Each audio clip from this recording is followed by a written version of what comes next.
And good morning, and we're here live on Dreamy Dreamland with Sensei Al Bob, and I am your griot, Sensei Al Bob. And we've been having some nice chats in the last few days, and I'm focusing on the old crone. And where did my coffee go? And so, uh, as I always say, don't believe anything I say. Look it up yourself, right? And so I'm going to start off today with just reading you what the live chat was today, right? So Aaron got on first. Hey, Al. And Robin Robinson got on. Hello, Al Bob. Lake said, good day. Nice to hear you. Light being, hey, Al. Fish, hey, Al. Hey, all. Jamie Hillary said, greetings, Cadre and Al. How interesting you're to divulge more about the old crone. Yeah, we're going to get into her lessons. I had to ferret the cadre out. We took a year for, uh, yep, helps with the waking up. Yep. Hey there, Twitch. Hope it's going well. Yep. Hey, Twitchy dear. It's going glad. Do you plant rose bushes? Yes, I do. Yep. Actually, what it is in the deep green, it used to be an old homestead. 100 years ago. So there are all kinds of roses and beautiful and herbs, healing herbs and berries. So there are a lot of old trees that have bark that are good for you, and there's lots of ferns that are good for you, and there's lots of healing herbs that are good for you. Plantain, bloodroot, golden seal, you name it, it's there. Lots of mushrooms, lots of berries, and all year round. Blueberries from the spring, and blackberries, then raspberries, then we're ending with wine berries. Right?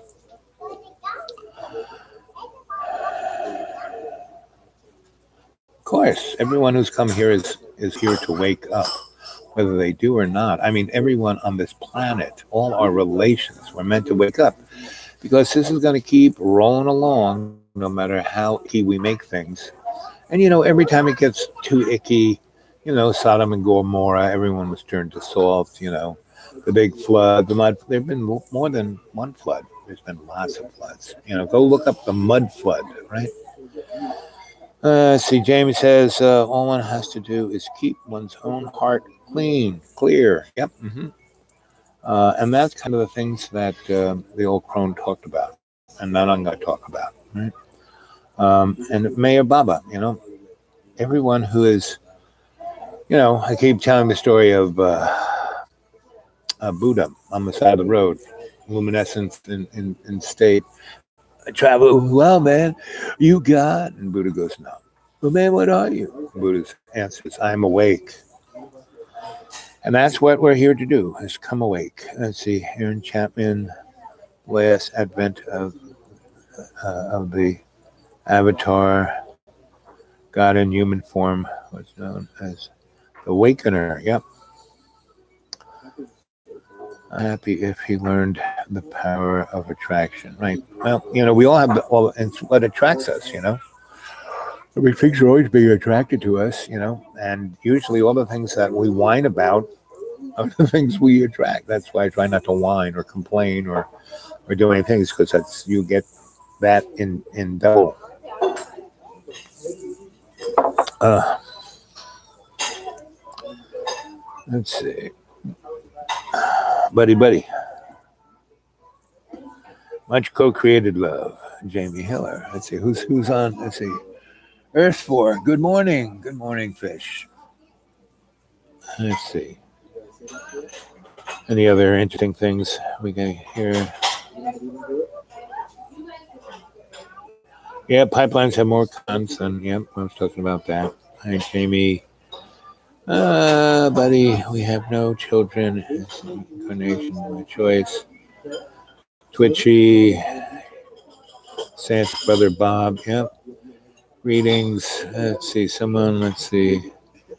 Buddy Bud says, who are the designers of society? Who designs the modern West military industrial corp think tanks? Who are the new Huxleys that haunt the upper offices of the UN? Yep. The crone is definitely semi-subtle state. Yep.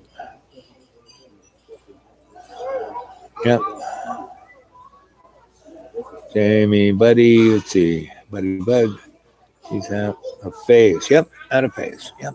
And we all come in and out of phase, right? So, like I said yesterday, I was there for about 3 months, but it felt like 3 years. I cut so much wood, picked so many herbs, learned so much, read her library, a gigantic library. She got me stuck on books. So she had these laws, just like the law of attraction, the law of all of that, right? And one was to be kind, always be kind, right? And to use, I forget the guy's name, but we said it yesterday, good thoughts, good words, good actions, good deeds, good outcomes, right? And that's being kind, right? And it's also, she also said you need to walk with grace, And all of these things, when you are kind and when you're walking with grace, you're not thinking about yourself, Because when you don't think about yourself, because the world, she said, is, your life is not about you. It's about everyone around you and how you interact with it, And, back in the days, the beginning of, the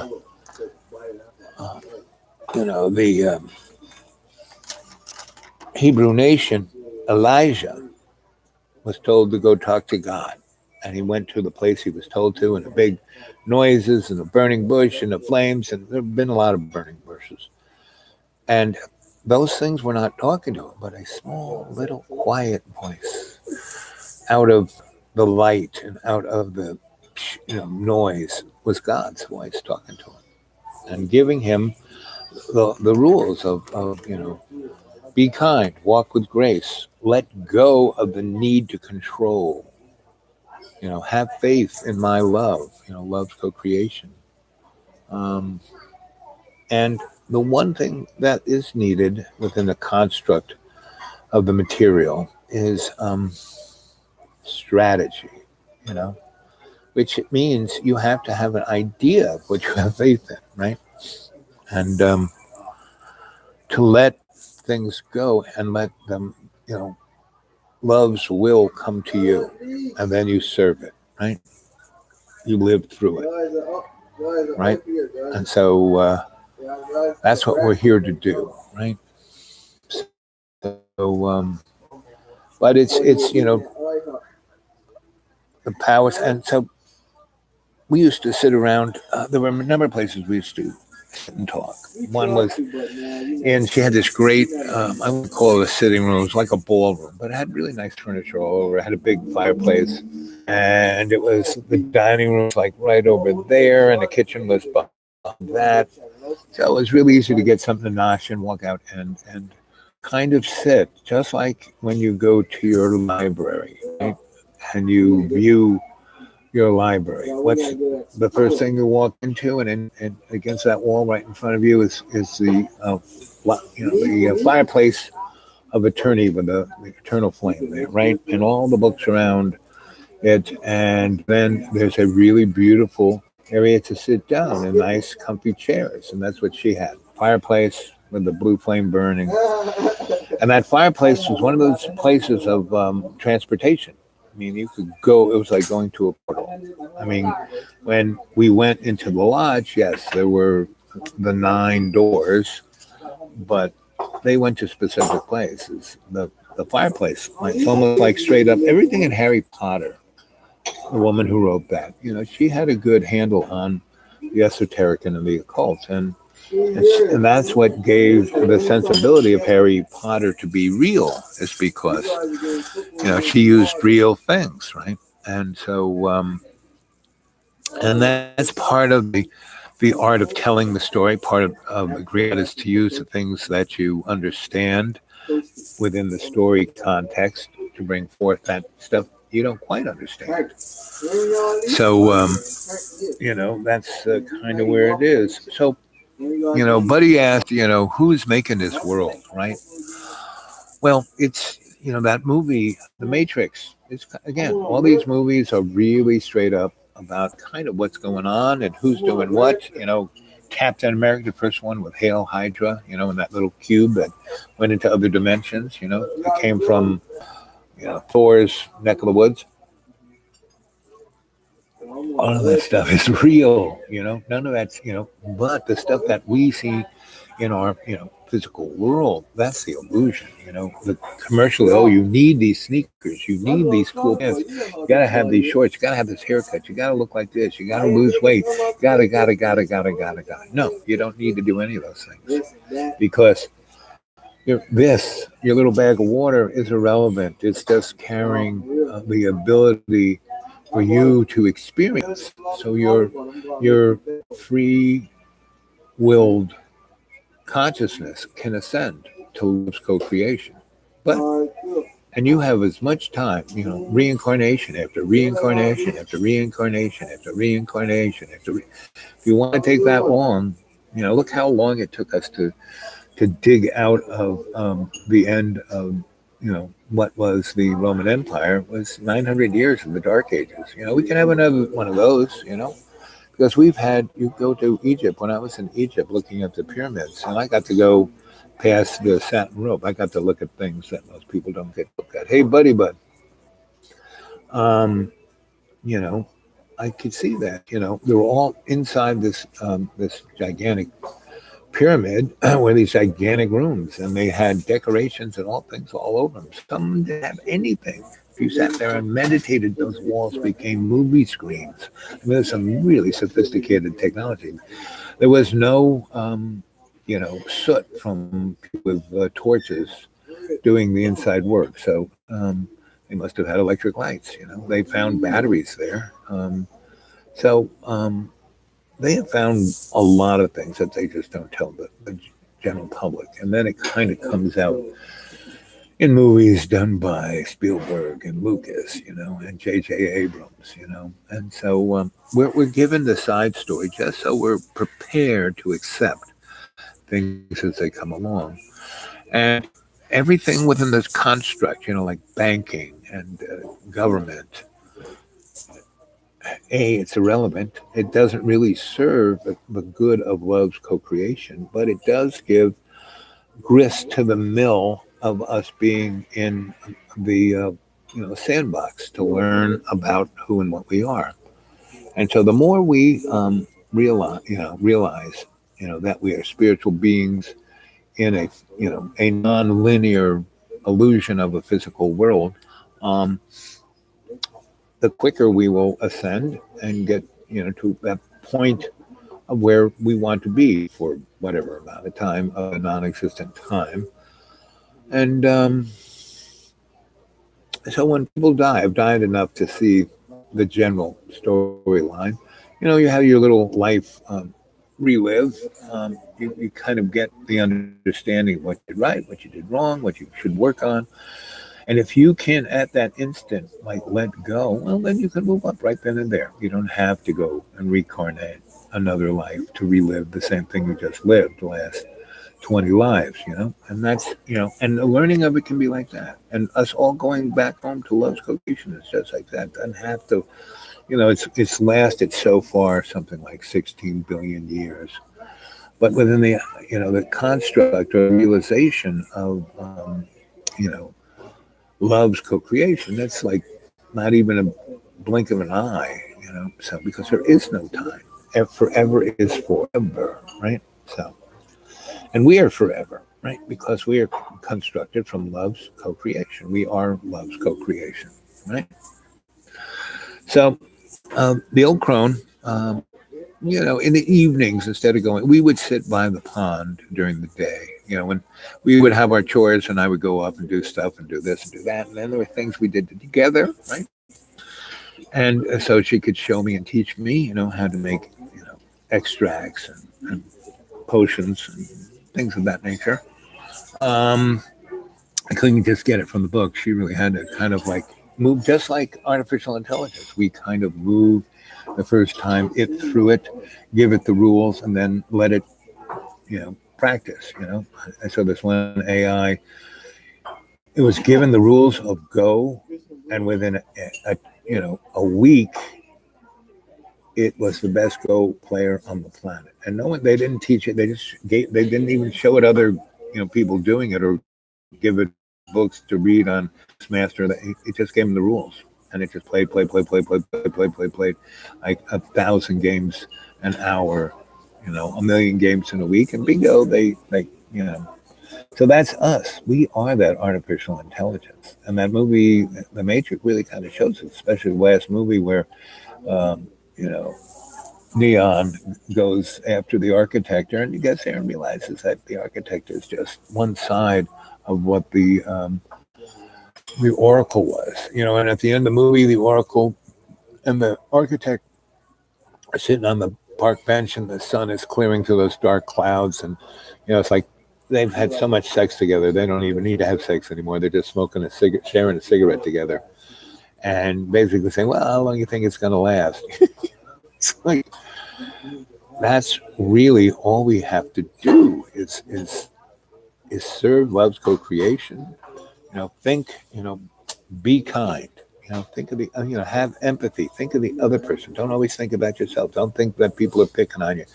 Don't blame other people for your own stupid mistakes. If you, how am I going to pay my bill? Well, first of all, if mommy and daddy are paying your bills, you shouldn't worry about it. Just go for it. You know, uh, all of the things that you whine about. All you have to do is sit down and take a look at it and figure out a strategy on how to move forward. That's all you got to do in the physical is move forward in the positive, being kind, walking with grace, letting go of the need to control, you know, um, and to build a strategy, right? So, so those are the. Let's talk about those things. Any questions? Being kind.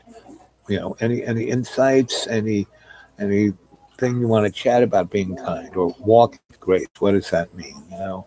Letting go of the need to control. Right now, she told me all these things because she basically told me in 1971 everything that was going to go down for the next 100 years.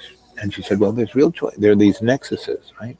And she goes, we picked you because you are a lucky bastard, and um, you don't need to be a rock star. You don't need to be a zillionaire. You don't need to do a mix. You naturally serve love's co-creation without even understanding what it was. You just kind of that's what you do, and so that's why we picked you. That's why you're here at my farm, right at my porch, and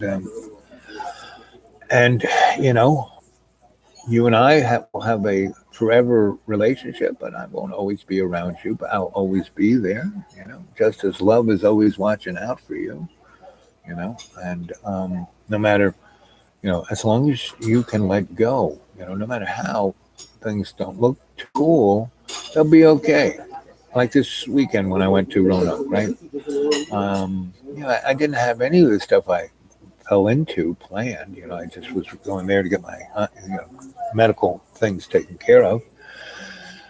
And it all worked out great for that. And the other side, when I was thrown under the bus, like 2 hours after I was at school, and it was dark, 10 o'clock at night, and you had no place to go, and I was hanging out at the end of a cul-de-sac, hoping the policeman wouldn't show up. I know they were a place I could go that no one would care. And made phone calls and nobody answered. I just got everybody's voicemail, and then somebody said, yeah, oh, hey, well, come on over. And we went to a party that lasted for days. I helped people on projects on the pipeline and helped my friends who were running for office. And I saw old friends, and none of that would have happened unless I got thrown under the bus. And, didn't worry about it. I just went to a place where, fell asleep. And then the phone rang, and then the party started. So, and that's a good example of, letting go the need to control, right? So, let's see. Okay, so that's one of the I read all those books, the Secret and the this and the that, and all of those things are they're like Bernays was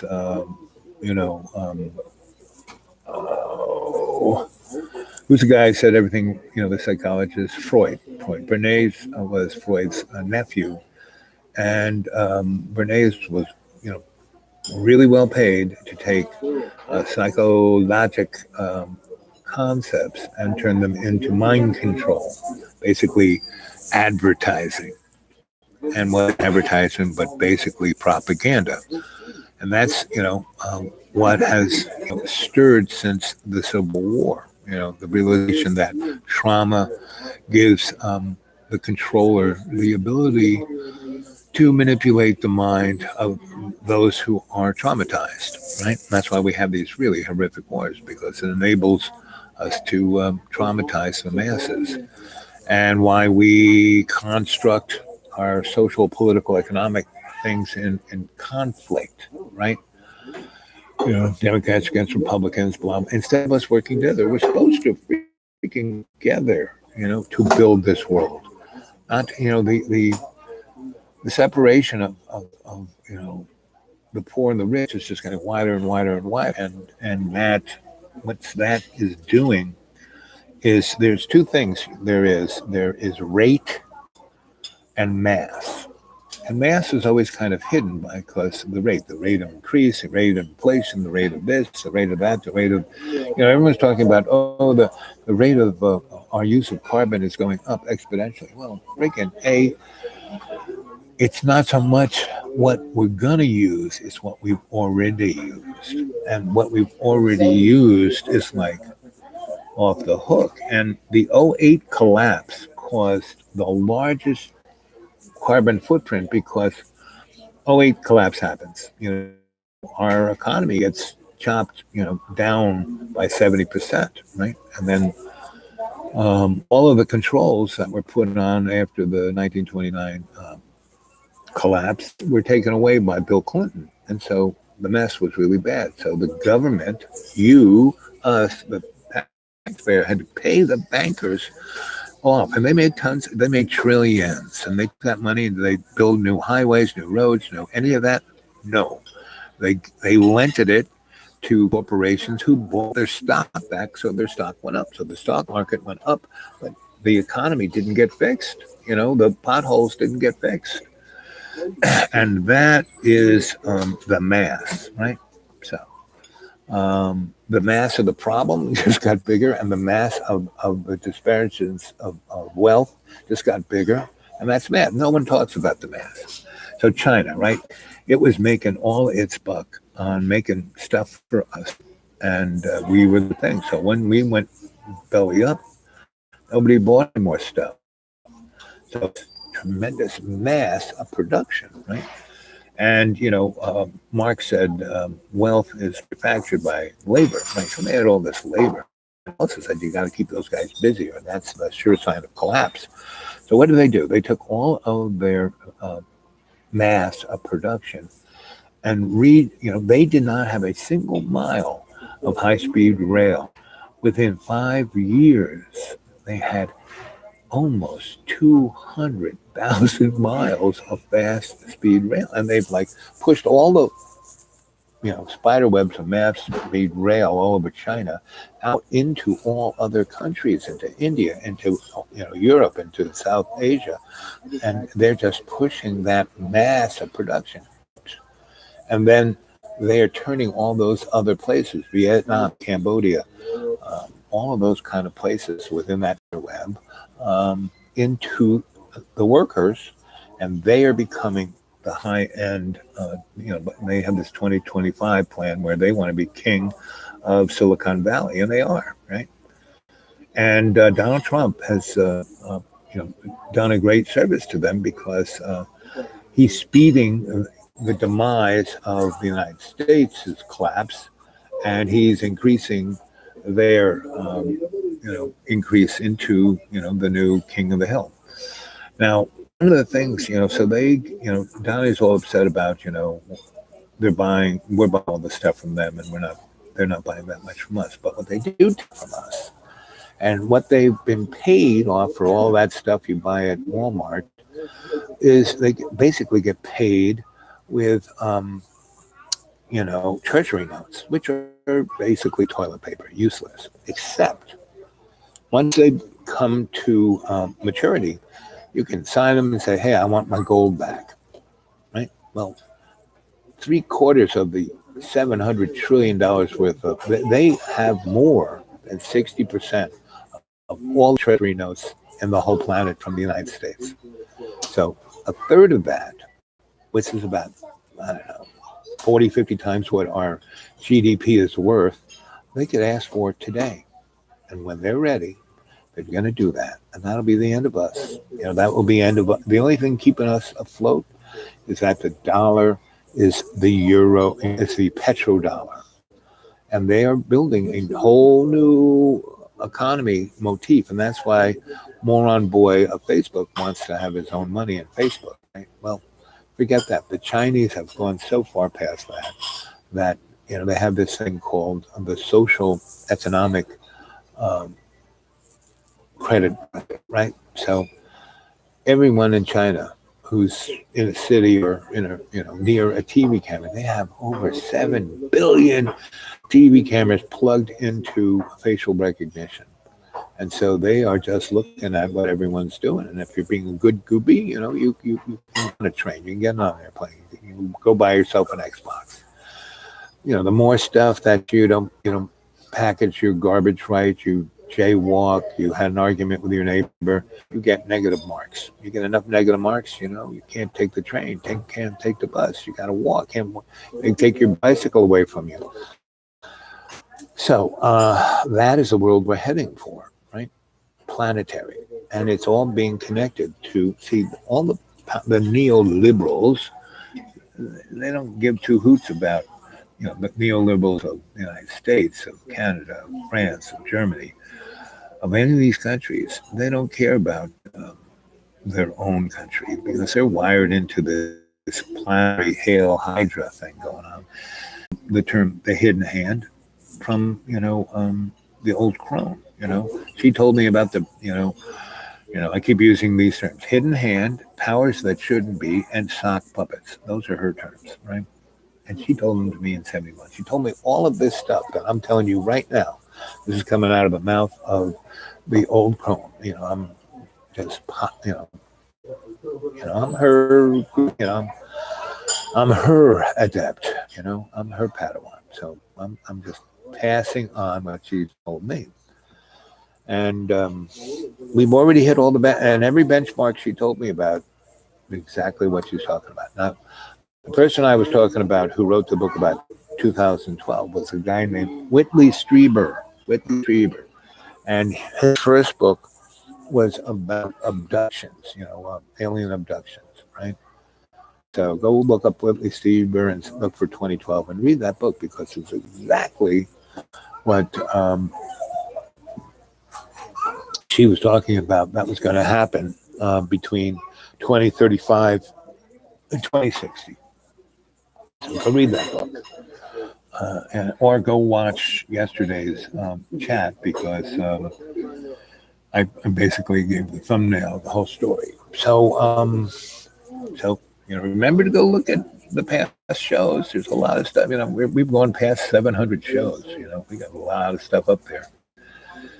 And they're all energized shamanically, so they'll all be as informative and amazing as the ones you've been watching, right?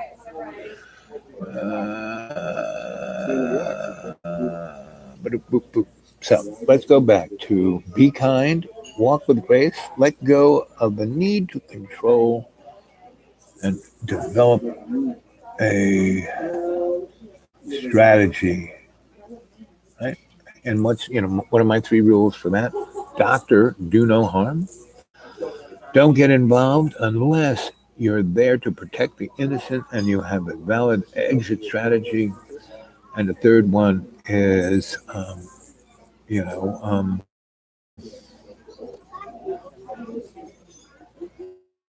don't get involved unless you can learn something. So you're there to learn something, right? Positive exit strategy, protect the innocent, and do no harm. Those are my strategies, right?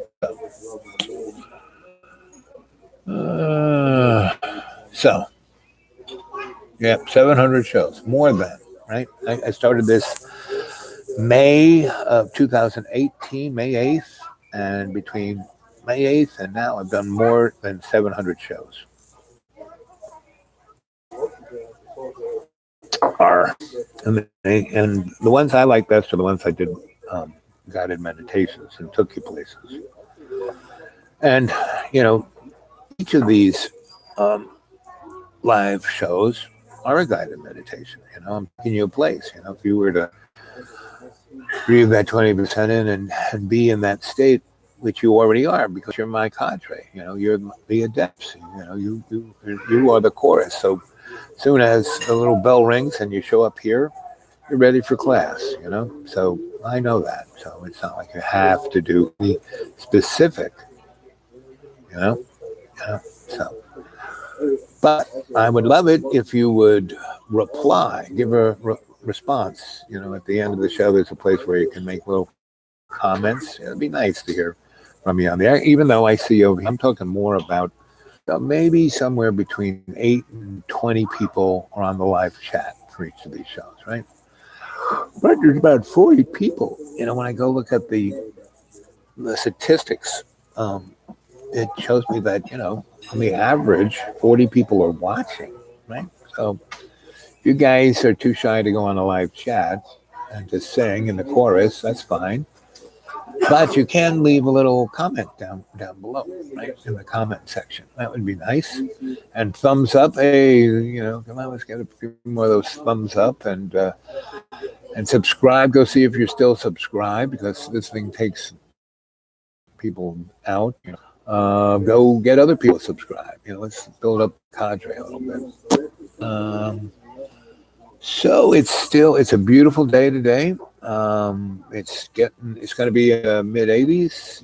I don't know what it is. They're not, man, this place, they turn up the air conditioning like it's a meat locker. I don't know why they got to do that. And so that's why I'm wearing fuzzy.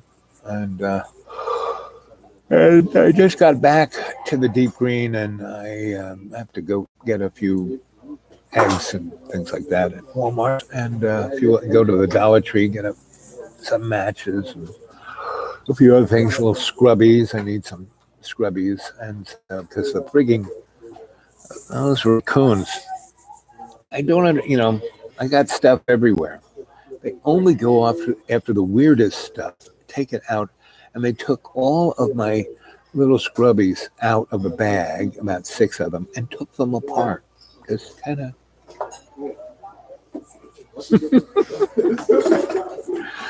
And other things of that nature, just the weirdest stuff. I have no idea. So, at least, when I first got here back in June, I had a lot of stuff. Like I said, I got everything under tarps on pallets, right? And they basically tore everything apart. I just strewed it all over an acre, stuff. And luckily, the way they did it, I had boxes and boxes of books, really kind of books I didn't want. That's why I brought them here. I got rid of most of my books, but the ones of my favorite, really only, I don't know, a handful of books, maybe 12. I must have 200 books here out of the 5,000 I had. And maybe 12 got rained on. But I can still read them, meaning they look A little weird, but they're still, they can read each page. So anyway, that's kind of life. And I do little projects. I'm trying to fix a little place so when the cold comes, I'll have a place to go from what's a little warmish to like a place that's not ridiculous. The wind won't blow me over, and be able to get ready to go out in the cold from there. And they actually, I put up these tarps, and guys untied. I can't see how a raccoon can hang off the side of a tree and untie little knots, but they did, and they it's like a little game. So either spirits are doing this, which they could be, or raccoons. But the raccoons leave their marks in the mud, and then they put their little paws on everything. So we were here, mobsters. What are you gonna do about it? Good. Well, let's see. Lurkers, yeah.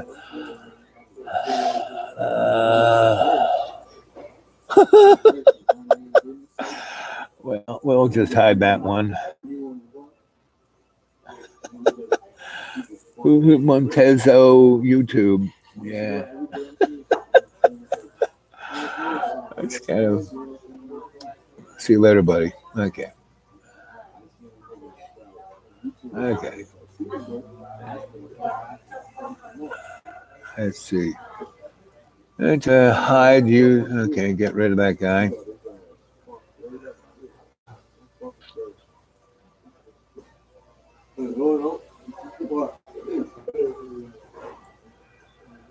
So I'm not gonna. When people say things like that, I'm not gonna be. Oh, let's be nice to them. We're not gonna be. But if whatever your name is, does anyone have any idea what that actually means? Kilo, YouTube. Anyway, that person actually wants to be their better self. Hey, welcome aboard. If you want to be like that, I'm sorry. I feel sorry for you. I pity you. You're such a poor little boy. Your mommy's so mean to you. Your daddy was always kind of getting in your way, and they pay all your bills. Oh, you got nothing better to do. I'm sorry. Anyway, aliens. Yeah, pretty much.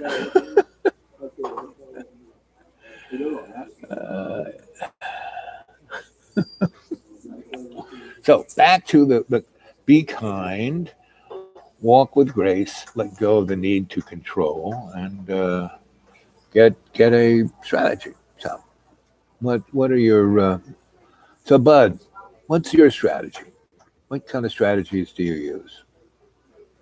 How do you keep yourself in check? How do you stay kind? How do you walk with grace?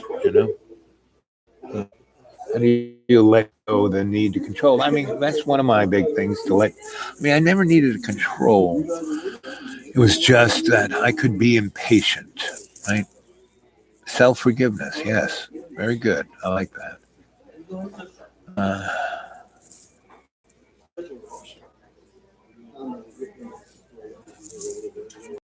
Uh, I see your chat fish, so you're right there. And again, we're talking about being kind, walking with grace, letting go of the need to control, finding a strategy. And Buddy's, when I asked that question, his response was self forgiveness. And I think that's the key to all those things. All those things of feeling, aggravated, impatient, upset. Self forgiveness is the tool. That's for sure. Oh, let's see. Towards the end of yesterday's chat, there was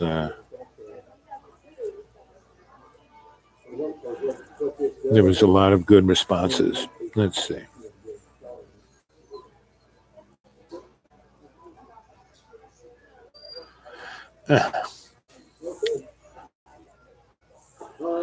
Let's see, buddy. Who are the designers of society? But I think the side. Did you ever see that movie? Um, it's a Greek tragedy. Then Shakespeare made a play about it, and then the movie was Forbidden Planet with the monsters from the id. And I think who's in charge of making this is uh, who's the designer society, who designs the modern West, military industrial complex, the monsters from the id. These things that we're scared of, that there is no reason. You make up all these. Oh, this person's doing this to me. Oh, you blame everybody else but yourself. How I got over, you know, the need to control and blaming everybody else was that whenever I would feel any of that little, you know, anxiousness or sorrow. First of all, I never did. I, however, I'm made up and the blessings of all the people who brought me up. I was always more interested in stuff going on than whatever I like. Whenever people bullies, they would lose interest because I didn't even recognize that they were bullies. They'd push me around and I'd say, "Oh, that's kind of fun. So what are you doing? What's your name? Where do you want to go? Let's do something fun." And they would be, "Huh? You're supposed to be scared of me. Oh, isn't that fun? Oh, that's nice. That's kind of fun." And then after I did that for about 3 or 4 minutes, they would like, "This guy's nuts," and just leave. It's because it never really bothered me because it never really connected to my heart chakra, which is over here, trying to ascend, right? And I had all of these other mentors, always, for every mean person, I had 3 or 4 people lesson to see what this is. So I kind of did that. So the guys who are running the show are just the black mirror reflection of our fear. That's all it is. I know it's 5 a.m. Yes. So did you get any sleep? Buddy?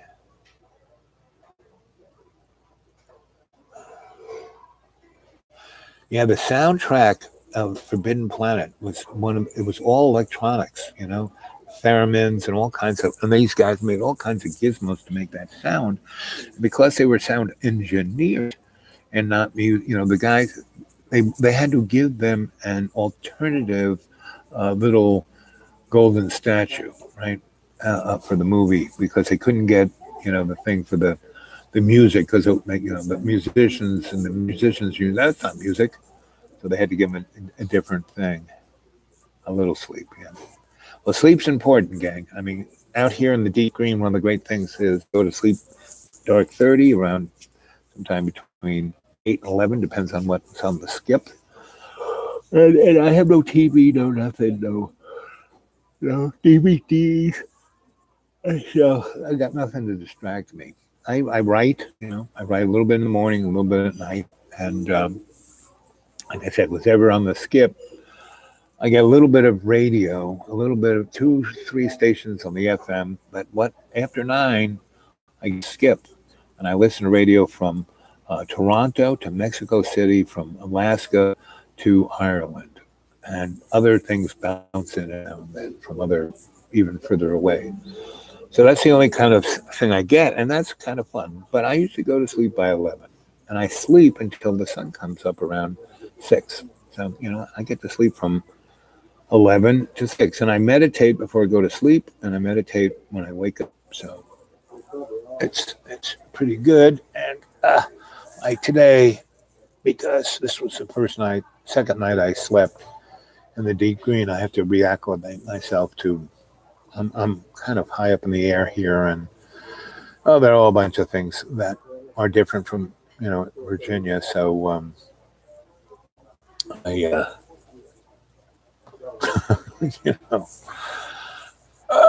I'm a little sore, so it took a little more energy to wake up this morning and pray. A wizard. We're all wizards. But look at the wizard and the Wizard of Oz. He's an old guy behind a curtain. I try not to be that guy. I'm more like Toto. If I had a choice to be any of the wizard characters, um, um, in movies, Toto. And then number two would be Gandalf the Grey because he's always smoking hooch. He's always got his pipe, and he's always asking the dwarves for their special blend. So he's looking for the good bud. So I'm that guy. I don't know. I don't know. I don't buy it. But if somebody wants to offer it, it's not bad. Uh,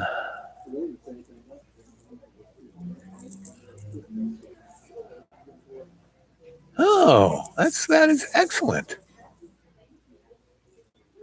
MBE. That's quite an honor from her reptile self. But you're in New Zealand, so that's the Queen of England, right? But you guys drove yourself out of the Commonwealth, didn't you?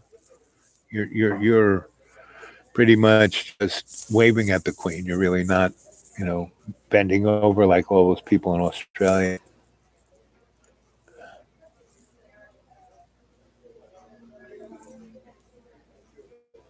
Broadcasting for the community for 50 years. So he was a broadcaster. So he must have enjoyed that. I mean, if you do something for 50 years, you must have really liked it, right? Did you grow up? He based in the capital? What's the capital again? It's right on the tip of my. It's not Queensland. It's not Pretoria. That's South Africa. Uh, mm,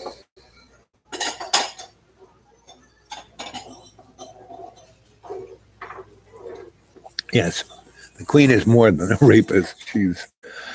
She's a reptile eating other people's children.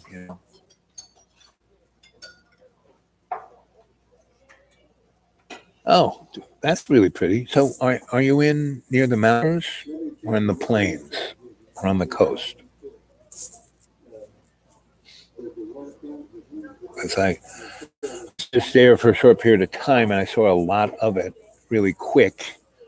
Because I was there as a what do they call them? Merchant mariner. I tried to get out of Australia, and I thought I'd take a boat, but it took so long to go from Australia to New Zealand on that boat that it was like. So, are you in the mountains? Are you in the plains or on the coast? Because that's the beauty of Australia. Your your landscapes are so diverse. It's pretty amazing. Uh, yeah, I can feel that you're tired. Coast, right on it. Oh, that's good. Hey there, research. Swinging through really quick. Well, research. Go watch the last few chats, and I'm back in the deep green, and I had a great time in Virginia, and I got all my things taken care of and pretty good health, ready for. It's like when you get your car serviced for winter. I just went through, so I'm all good, and all my doctors are okay. You're ready to go. They just say watch out for the ice and the snow because where I'm at, man, if I fell down and hurt myself. So anyway, but I am not setting myself up any specific thing, this ever comes my way, which will be fun and interesting. That's what I'm going to do. So anyway, that's my plan. So we were talking about what the old crone basically gave me the 411 on everything from 1971 until 2060, right? And she said these moments of potential positive, really negative outcome. These what do they call them? What do they call it when there's a word for it that starts with an S? Uh, anyway, so one of them was 1969 when we went to the moon and Vietnam War went nuts. 72 and Nixon and the oil embargo and a whole bunch of other things that people don't know about. Um, 1980 when Ronald Reagan and George Bush, here's George, set all of liberalism up, and it had been there since Louis the 14th, but they took neoliberalism and put a dated concept of neocons onto it for a set of wars that are going to change the planet forever. And those wars have occurred, but love, kindness, grace, and need not to control have been, winning more than the wars have been. Yes, a lot of people have suffered. One of those things, why do innocent people always suffer, and people who shouldn't, get over. Princess, madame, oh, waitress. I hate calling you. What's your name?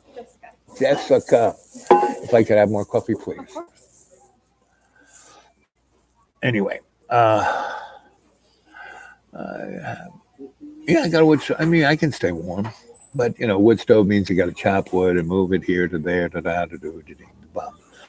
And I got this great orange survival suit that you can plug into the wall and keeps you warm. I mean, it's meant. It was built for people up there in the poles, scientists, and they're in a little shack watching meters, and it would take way too much to keep the little shack warm. So they do have a little heater, so things don't just freeze. But to keep the guy warm, I have this super glowing orange suit and black with electric heaters in it. And you plug it in, and you can get it up to 90 if you want. So I can physically be warm, and then, thank you, dear. Once you get up there, you can unplug and walk around for an hour, and it's, it loses its temperature very, very slowly. So, I am solar heaters. I got those. I got solar panels. I got electric heaters. I got enough to keep me warm. Electric blankets. It's the getting snowed in. Luckily, where I live, it doesn't really. We have maybe 3 snowstorms. Yeah, well, I'm looking for options. Got them open. Can I stay with you, research? But my time at Roanoke is kind of over, and I've been trying to ferret out doctors here. I got a couple, but not the level of class folk that I have in Roanoke. Walking in the snow. I might have to get snowshoes. But like I said, we only have 3 storms. And the really nice thing around here, cold, but the next day it could be 60, meaning it doesn't stay ridiculously cold for long periods of time because we have these sawtooth mouse that bounces the weather all over the place and breaks things up. Whereas over there in Virginia, they can have things that get in there and get locked. Like one winter, it stayed below 9 degrees, minus 9, for 2 months. January, February, January and February and a bit of March, right? And then it got, 80 degrees, so here, not so much. It can get cold, but it'll be warm like the snow. We can get 4 or 5 inches. Like we had a big snowstorm here last winter. We got 40 inches, right? Well, within 2 days, it was gone. Whereas that same snowstorm hit Roanoke, and we didn't get 48 inches like we got up here. This place got the worst snow accumulation of that whole snowstorm, which was the biggest snowstorm last winter. But it was gone in 3 days. Whereas in Roanoke, it lasted, meaning they got 20 inches, 30 inches. And it lasted for 3 weeks, a month. It was a mess. Here, it melted in a couple of days. So.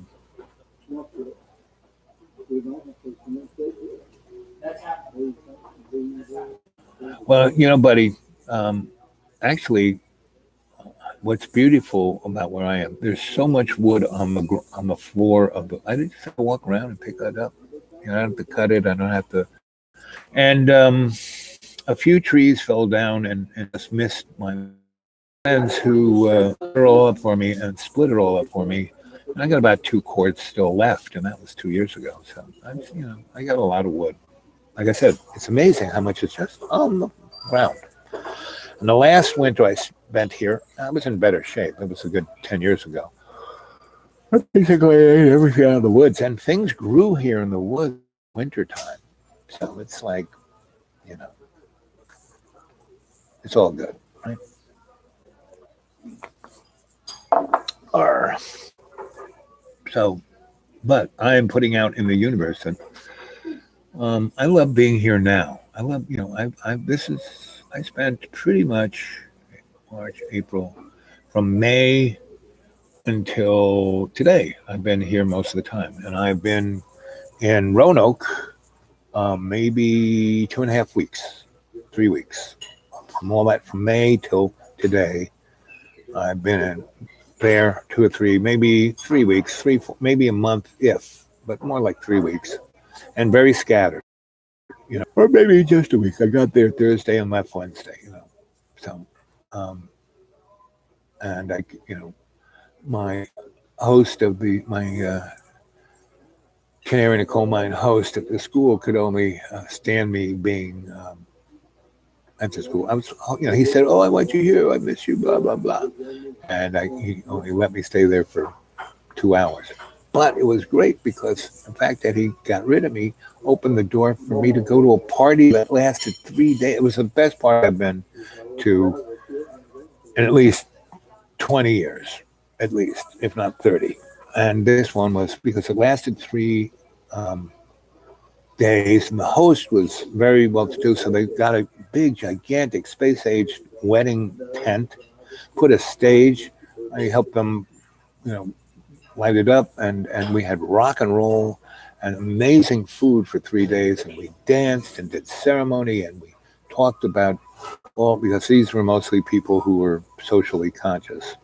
And it was really good because they were all kind of digging in their heels on us against them. And I kept saying, no, it's all of us together. And I was the only guy talking about it, except for the person who put it on. And that's why she made sure once this other person found me in the cul-de-sac, and why they came and got me, because they asked that person, "Oh, we found Al." And they said, "Oh, go get him." Go get him. Not like, "Oh, tell him about it." No, go get him. And they took me there, and I had 3 beautiful, amazing days there. It was like amazing, and that wouldn't have happened if the canary hadn't thrown me out. So that's how things work with me. So I'm not worrying about the winter. It's the most amazing, beautiful, colossal, great things will happen. Pretty much, things have been really pretty good since I died in a plate of spaghetti in 2014. Uh, yeah, it's been tough. There's been challenges. There's been a lot of stuff, but it's all been good. But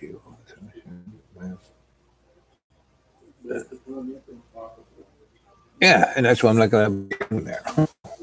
you know, and, because I'm at a point where it's happened enough to me, like almost 30 something times, being thrown under the bus. I feel like Charlie Brown and Lucy, and the canary in the coal mine isn't as smart, intelligent, beautiful, or kind as Lucy. Lucy has her goodness. Not to say that the canary in the coal mine doesn't have, and all the canaries in the coal mine. I mean, Donald Trump is a canary in the coal mine. And he has his good points. And what's interesting, for all the wacko stuff that he's done, actually, a lot of the things he's done have been pretty good. I mean, basically, he's ignored all these things. And by doing that, people have said, okay, no one's watching, let's fix this. Like, there's been a lot of good fixing of the VA. I have a lot of friends who work there. And his ignorance and ignoring of it, and that he hasn't put anybody really in charge of it, or put any middle management people in, and he's done a lot of that with. So he's, the EPA and a bunch of other things have gone that way.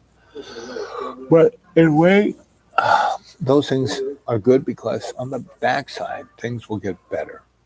And if they just stayed the status quo, it would have been because, Obama and W and Billy Boy and Ronnie and Jimmy and Tricky Dick, and they're all the same guys.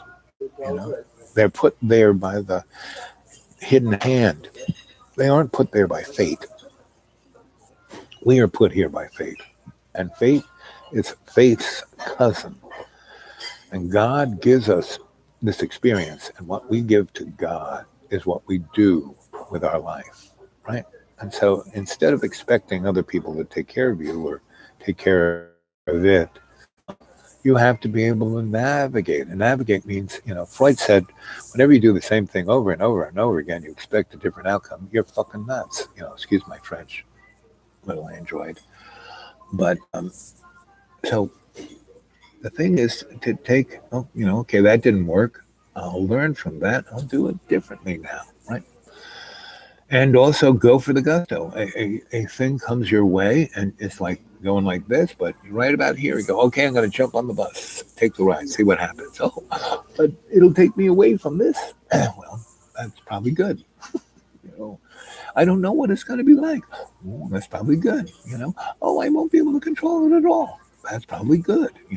So. Okay, research, you're bugging out. Love you, buddy. Yes, and pretty much anything that is negative or nasty or scary, if you laugh at it, you know. So, living out here and often, um, I love that scene from Men in Black, the first movie, when Will Smith, and he goes to the headquarters, and he's in there amongst all the best of the best of the best, all these guys in uniforms, and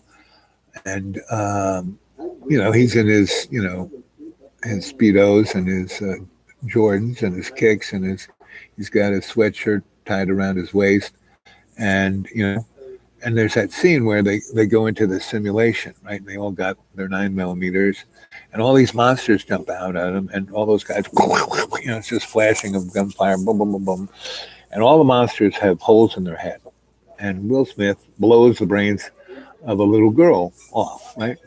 Blows the back of her head off, right?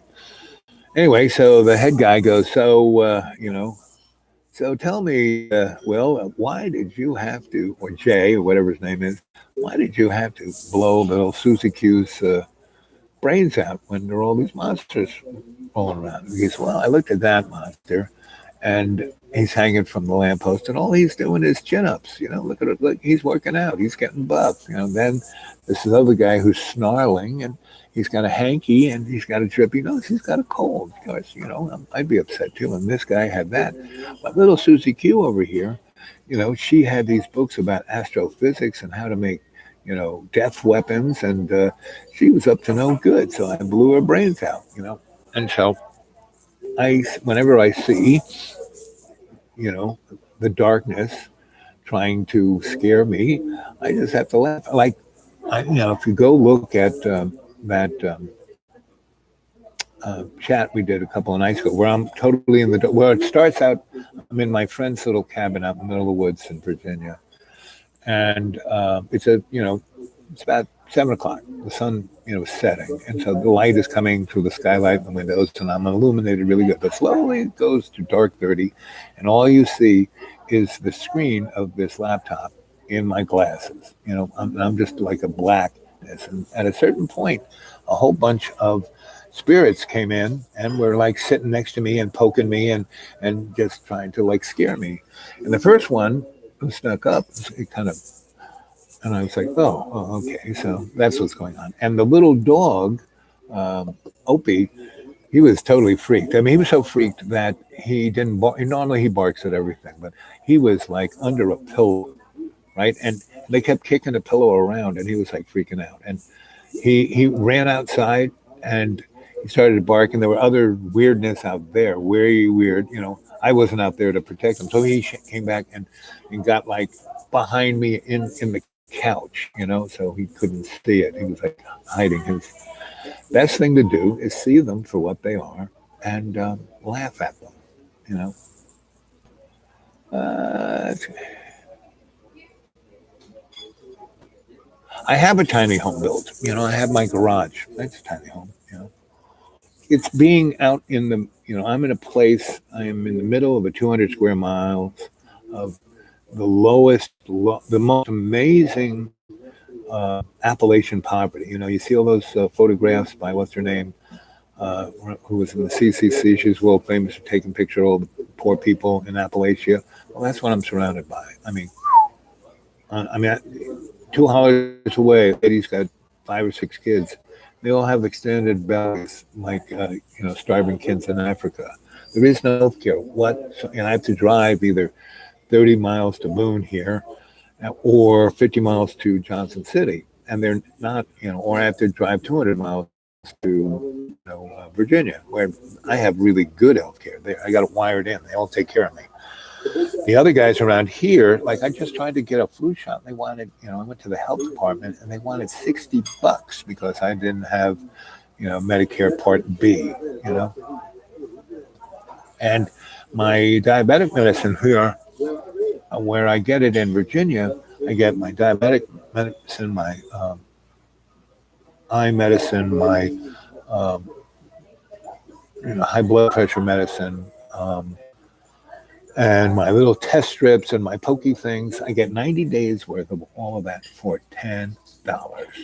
Now, just my diabetic medicine, I here in North Carolina, which is one of the places I go to get my medical, cost $1,500 for 1 month of that medicine. And I have wired in Virginia, so okay, every 60 days I'll drive to Virginia and get the medicine there. But I have to go through their protocol, so I can't just go in and get it. I have to go through and that usually takes 2 days. But anyway, so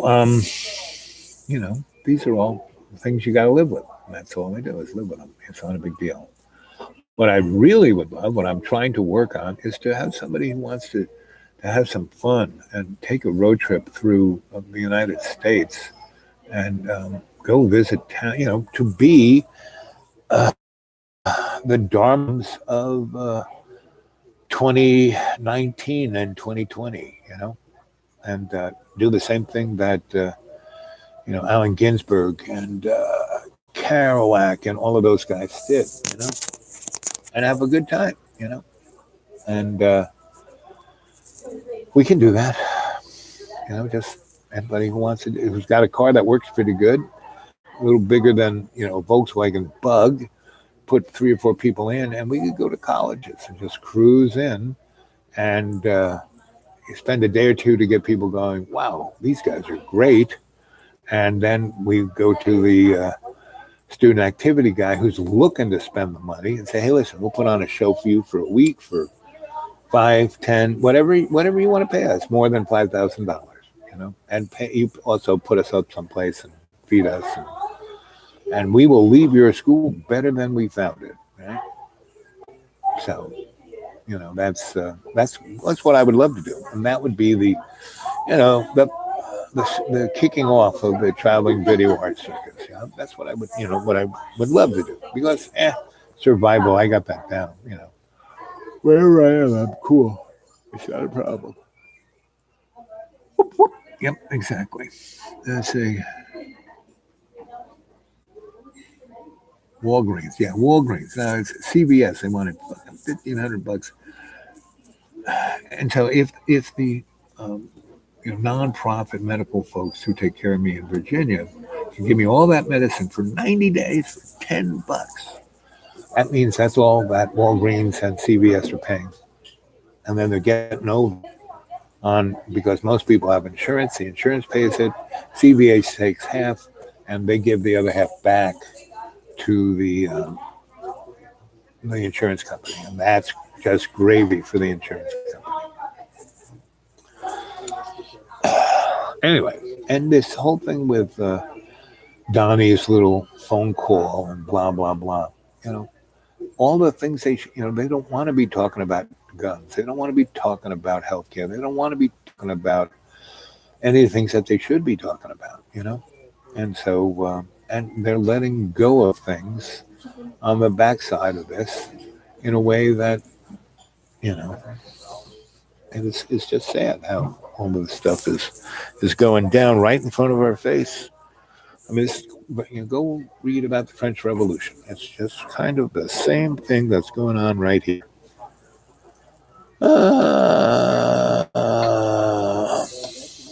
So, yeah. If you want to get a hold of me, it's at the dudeawake42 Gmail. Want to read my stuff on my blog? It is called xratted.blogspot.com. Its header is Griot Publishing. And a number of you said, I didn't quite catch, remember, you can just go back and roll through these things and get any information that you might have missed. Tell people about Dreamy Dreamland with Sensei Bob. Give me some more thumbs up. Hit that subscribe button. Do all the rest. Let's see. What else you guys say here? Blah, blah, blah. So, again, let's talk about being kind, walking with grace, letting go of the need to control. I mean, that one right there is probably the major cause of all of the freaking chaos and action going on in our society. Buddy asked, who invented this place? Well, and I say it's the monsters from the id wanting to control everything that they can't control. So that's where we're at. Let's see, we've been at this for an hour and 12 minutes. It is about 1:30 here. I'll go on for another half hour, especially if we get into a philosophic point of view. Let's see what you guys had said in the chat. Okay, let's see. Let's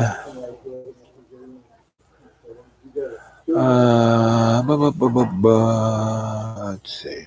Jamie said, buddy, we have no children. Okay. Boo, boo, boo, shabam, boo, boo, boo. Who are the designers? Again, designers are the monsters from the id. I couldn't find her property. Yep, the crone is definitely a she's in a multi-dimensional state, because, man, when I met her, she had to be close to 100 years old, and she didn't look over a day over 40. And there were times when we'd kind of, like I said, I was there for 3 months. It felt like 3 years. And there were times when we both get a little, and she'd look 19. So, and she would be she'd be not just the old crone. She'd be, all kinds of animals, she could, make herself into anything. And so can we, so can we. Let's see. We're here to spread light and love. Yep. We don't have to shout. Yep. From the mountaintops. Yep.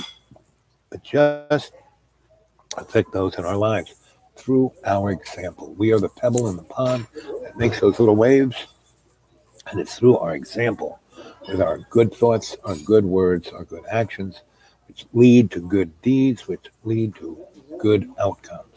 And I didn't make that up. Some other philosopher said that. I think it was, I forget who.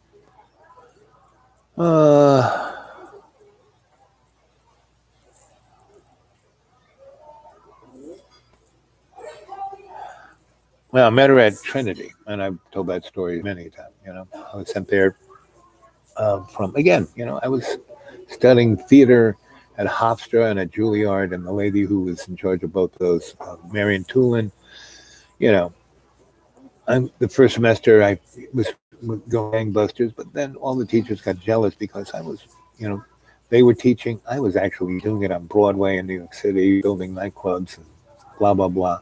And, well, why are you even here? Well, I was there to stay out of the Vietnam War mostly. But Marion said, why don't would you, I got this like somebody wants me to send somebody to Trinity in Dublin and be part of the Irish State Theater. You want to go? I said, yeah, sure, man. Because I had gone to Ireland once with my parents when I was 16. And I really liked it. So I said, yeah, yeah, send me. So I did. And the theater looked at me and said, no, no, no, no. And sent me over to Trinity to study Celtic law. And they said that. So I put in this very specific place of high level esoteric occult scholarship. And I was there, wearing the gloves, reading these ancient books, from the Library of Alexandria.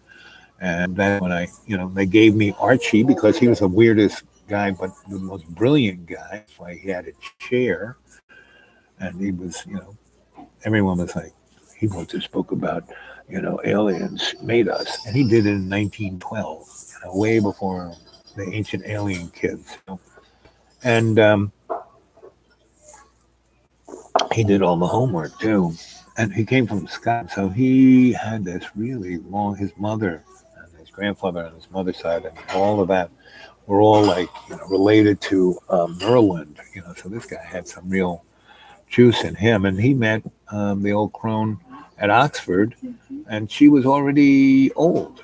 She was already involved in things, and she had gone through the First World War. She had, she had, went to school and studied theology and theosophy. She was part of the Theological Society. She knew Madame Blavatsky and all that crew, the Vol. And this is before World War One, and when Europe was an interesting place before they blew it up.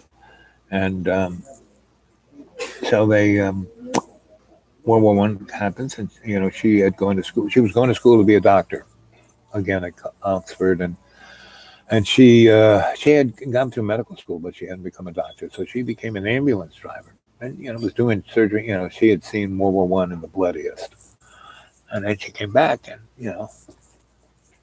went back to school again, and so where I learned to be a shamanic, psychosocial, cultural, forensic, anthropologic alchemist was from her. I mean, that was on her business card too. So well,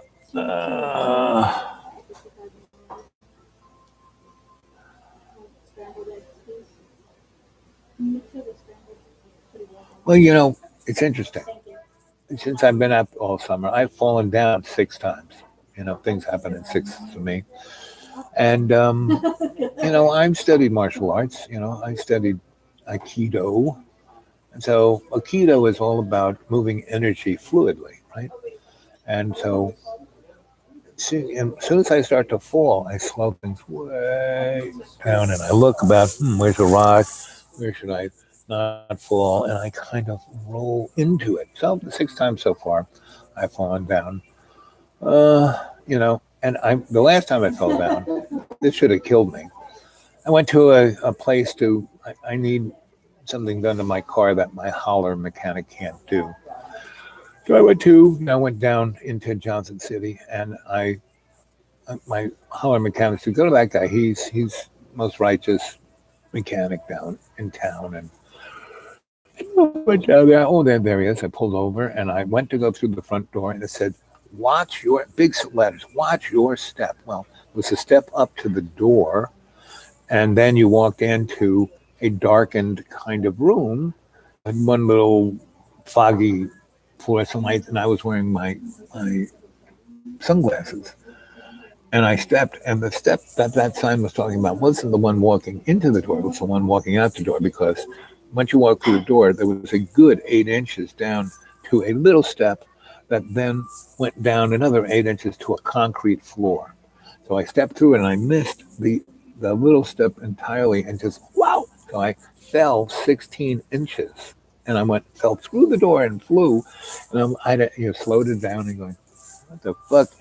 Look, what does a concrete floor? And so I started to that, and I just kind of, I didn't hit any plane of my body, boom, like this. Every part of my body just rolled into um, the concrete floor, and so the energy of the concrete floor and the mass of my body falling, instead of coming together and stopping, it just rolled, and I kind of went, ugh. And the guy who ran it came in and said, "You okay? You okay?" And I said, "Just let me catch my breath here a second." And he thought he had a lawsuit on his hand. And I said, "You got a chair?" He goes, "Yeah, I got a chair." And I kind of lifted myself off the concrete floor and sat in the chair and kind of checked myself out. And everything was good. And he goes, "Did you just, I said, you fell all that?" "Yes, yes." "And you hit it?" "Yes." "And you're still alive?" "Yes, yes." I said, "You need to change that sign, not just to put watch out for step, watch out for the step on the other side of the door. And you should put a little brighter light than this." I said, "Man, if I was an old lady who walked there, I'd be broken like a teacup." He said, "I still can't believe you're not hurt. You want the ambulance?" I said, "No, I'm good. I'm good." And I just sat in that chair for a while and we talked, and I asked him about what was up with my car and what it would cost. And because I didn't sue him or get an ambulance or break myself, he's probably going to do a really good job and do it for probably as little as I can pay for him. So anyway, I'm okay. Yes, I could fall, I could hurt myself, but then I'll be dead, and that'll be fine. And I've been waiting to go to the other side for a while, but I'm not. I am here to serve. So as long as I'm of service, and I have no idea what that service was. For 3 years, part of that service was to serve the canary in the coal mine in my school. And again, I used the three little rules: doctor, do no harm. It did no harm to the guy.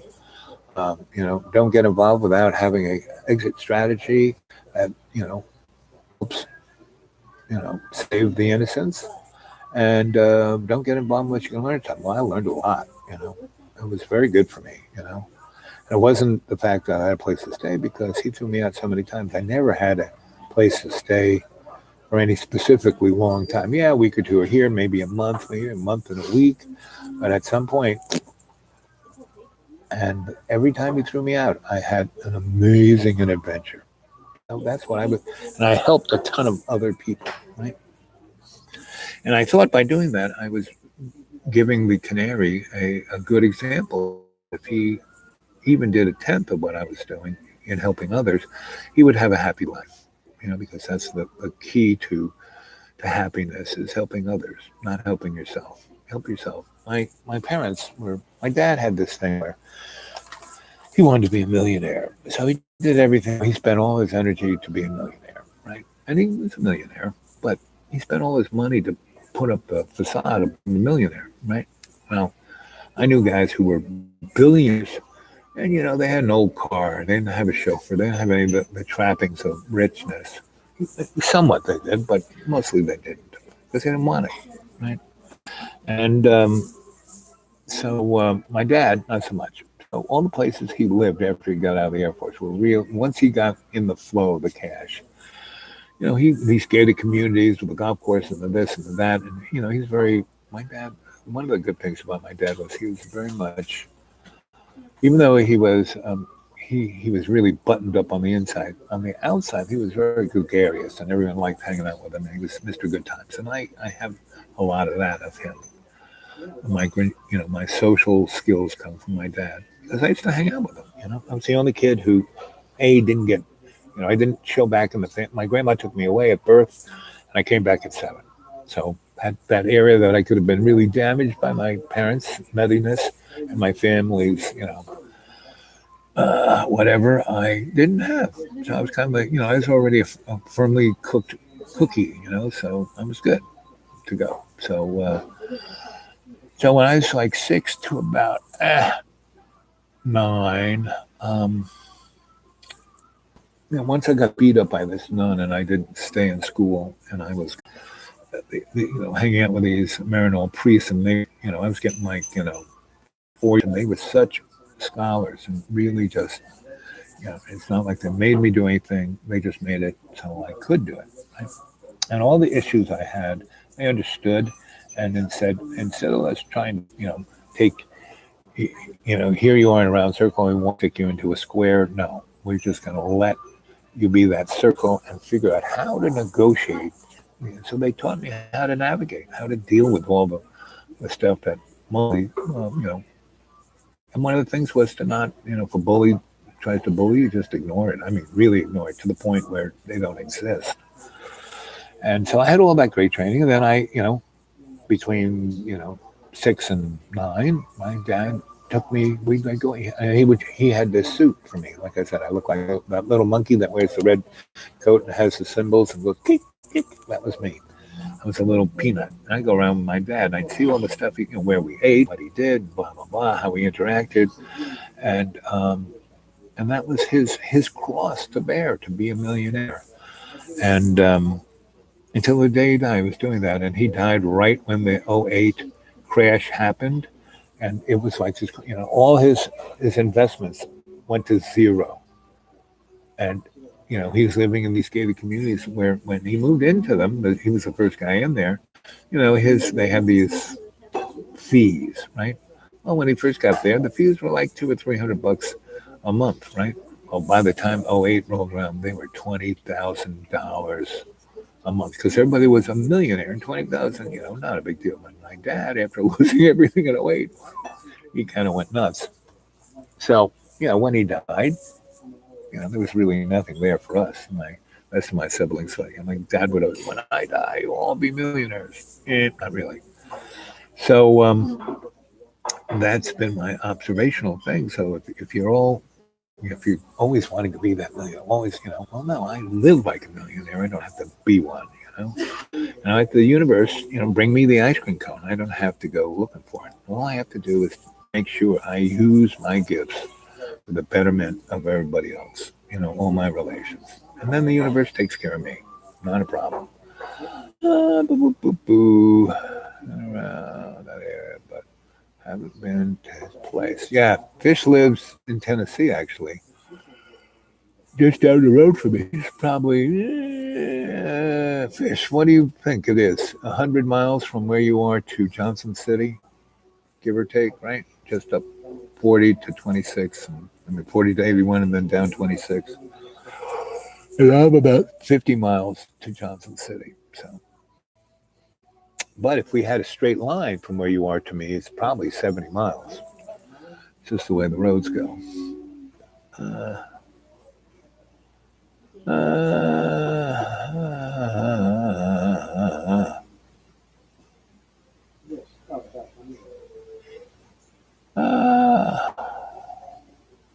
Yeah, there are no sell. We have no sell anything. Because they're all poor people and corporations. Why should we put a cell tower here? And there's no big highways. It's just a little county road.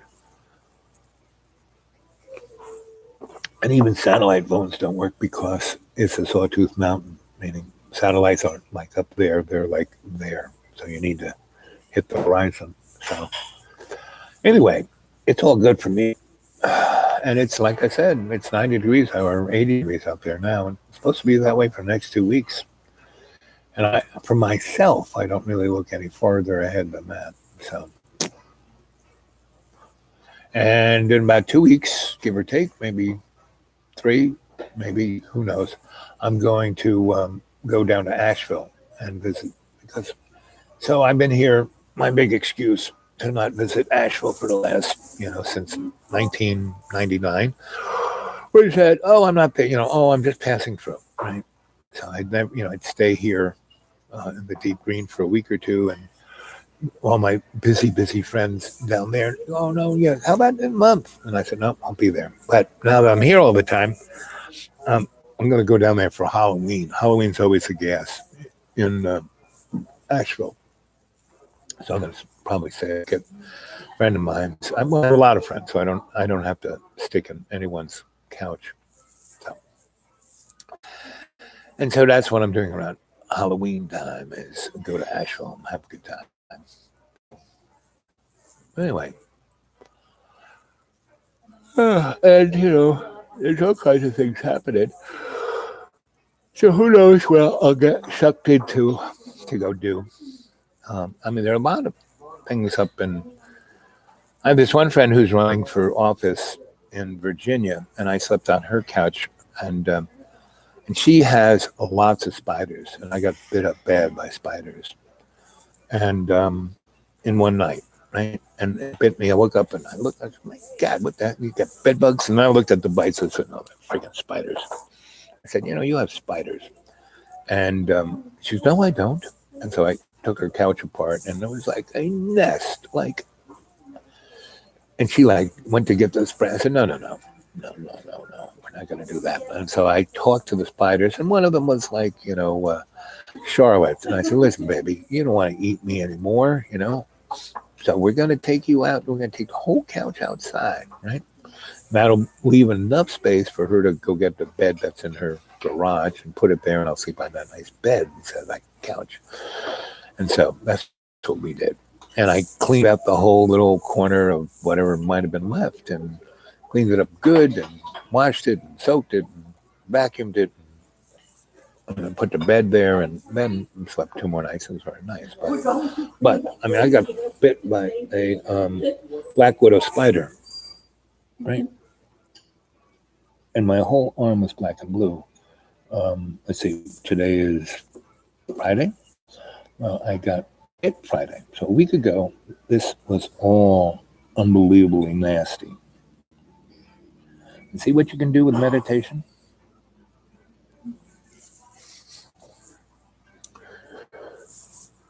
And a lot of vitamin C.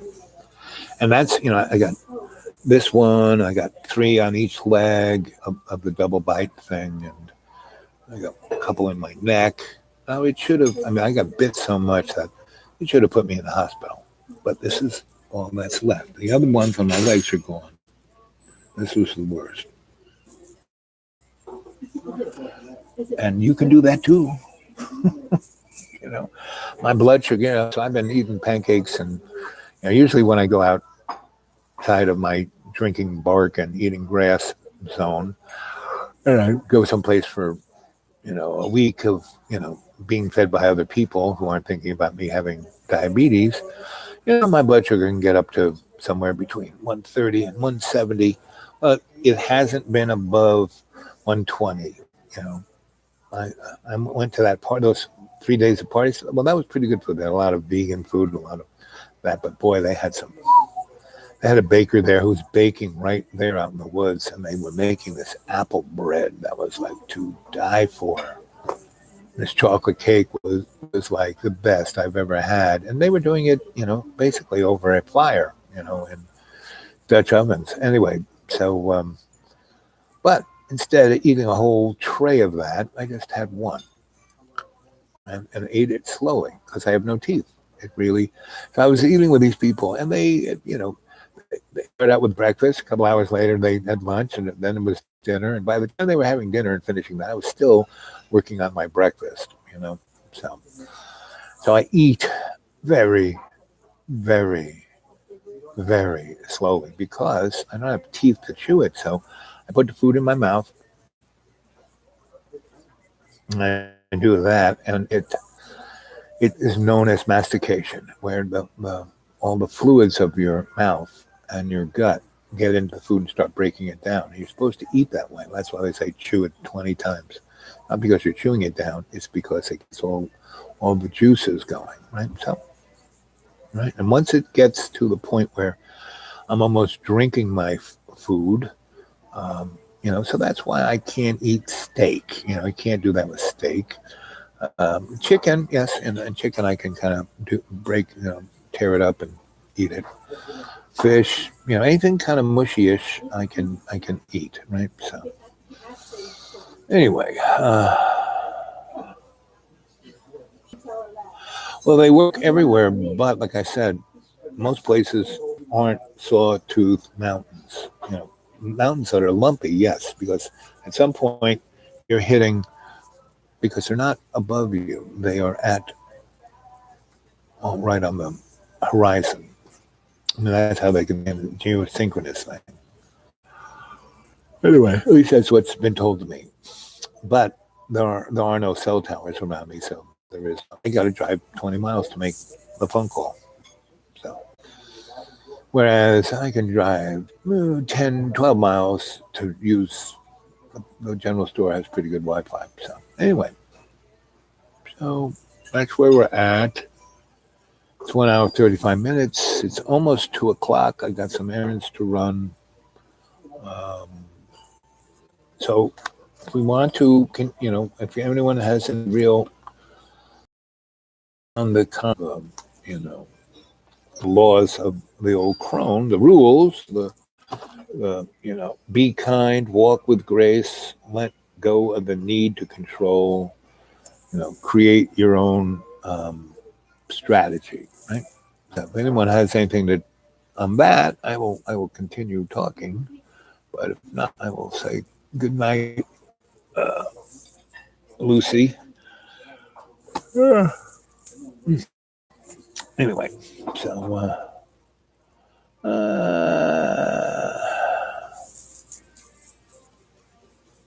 anyway, I love you guys. Tomorrow, where will I be tomorrow? Tomorrow, I probably won't be in anywhere near internet or the phone, so I might not have one. Sunday, though, Sunday I will. Tomorrow, I want to go to the farmers market. We have such a great farmers market nearby me, and it's these people have like 1 acre and they farm it, and it's really, I mean, they're on organic farming, the best, the best, the best, and and there's all kinds of jams and marmalades and all kinds of stuff like that. And I know these people, so they give me the Al discount. Oh, it's okay. And there's a guy that's the greatest coffee, and this other French guy, he's a French baker, and so he has really great rolls, cinnamon rolls that are like wow. So that's why I go there. And there's a really great crew of environmentalists. That it's a handful of people, it's about 12 of us, and we've really, done some amazing things in the state of Tennessee. Because we are all strategists.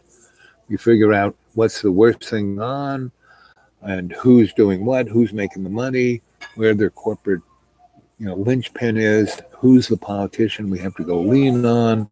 That's what we go do. And it's a small group of people that are really smart and strategists, and don't give up.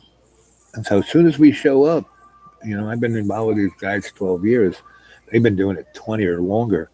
It's really, they show up and people are ready to go, okay, whatever you want. Because these guys have strategy.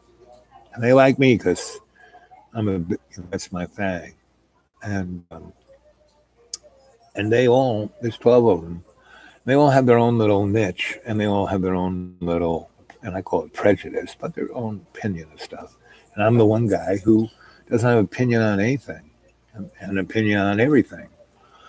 And I'm not held to any point of view, so I can strategize with them in a way that they go, oh yeah, I didn't think of it that way. Yeah, okay. And then they go back and think about it some more, and the next week we have another potluck, and yeah, okay. So like one of those guys, I'm sure, if it got really cold, there are a lot of people around me that say, if it gets really cold, we're going to come and get you something. And, I got people watching out for me here, so I sometimes make it seem more.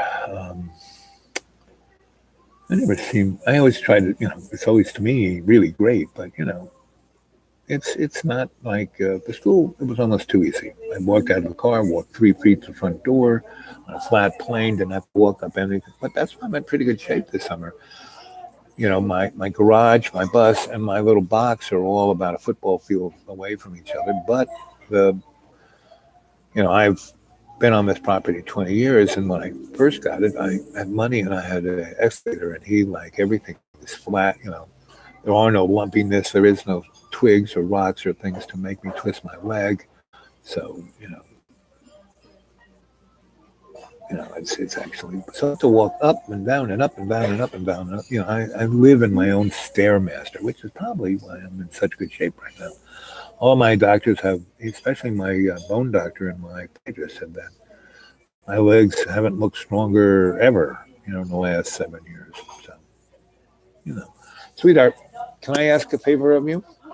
Can I have a hot coffee to go and a coffee with ice to go? Yeah. One of each? Thank you.